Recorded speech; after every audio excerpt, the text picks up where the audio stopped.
নমস্কার বন্ধুরা, আশা করি সবাই খুব ভালো আছেন। আজ আমি আপনাদের সঙ্গে শেয়ার করতে চলেছি বাঙালির অন্যতম জনপ্রিয় এবং ঐতিহ্যবাহী একটি রেসিপি, মাছের কালিয়া। বাড়িতে অতিথি এলে বা কোনো বিশেষ অনুষ্ঠান হোক বা রবিবারে দুপুরে জমিয়ে খাওয়া দাওয়াই হোক না কেন, মাছের কালিয়ার কিন্তু কোনো তুলনাই হয় না।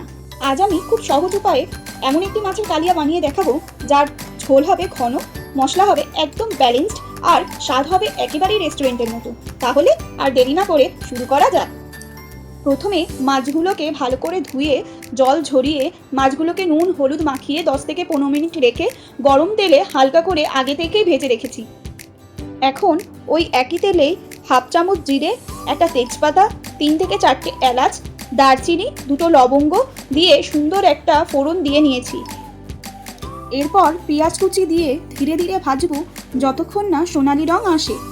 এই ধাপটাই কিন্তু মাছের কালিয়ার স্বাদের অন্যতম রহস্য।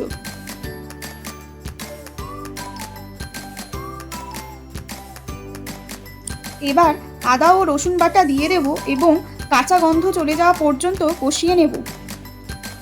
এরপর কাঁচা লঙ্কা বাটাটাও দিয়ে দেব।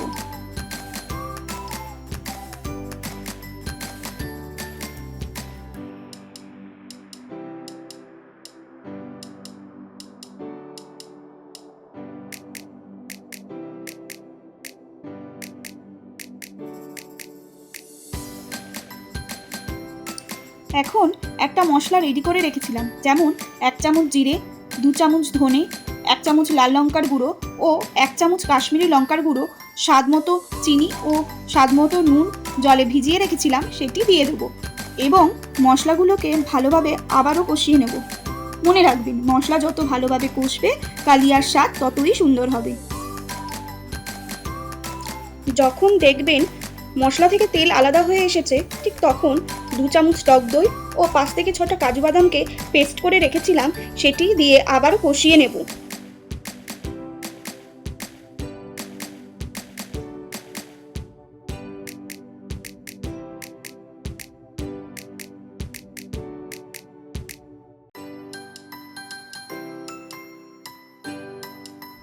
এরপর মশলাগুলো কষে আসলে ভেজে রাখা মাছগুলো দিয়ে দেব, যাতে মাছগুলোর মধ্যে মশলাগুলো চলে যায়।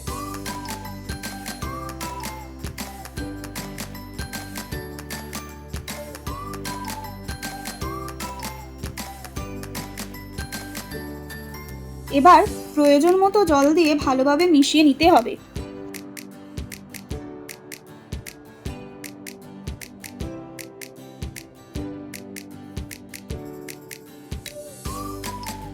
এবার 5 থেকে 7 মিনিট ঢাকনা দিয়ে দিন, যাতে মাছটি নরম হয়ে যায়, আর আপনারা চাইলে একটু ঘিও দিতে পারেন। এরপর ঝোলটা ঘন হলেই রেডি আমাদের মাছের কালিয়া। দেখুন কি সুন্দর রং আর কি দারুণ ঘন ঝোল হয়েছে। গরম গরম ভাতের সঙ্গে এই মাছের কালিয়া পরিবেশন করুন, একবার খেলেই পরিবারের সবাই আপনার প্রশংসা করবে।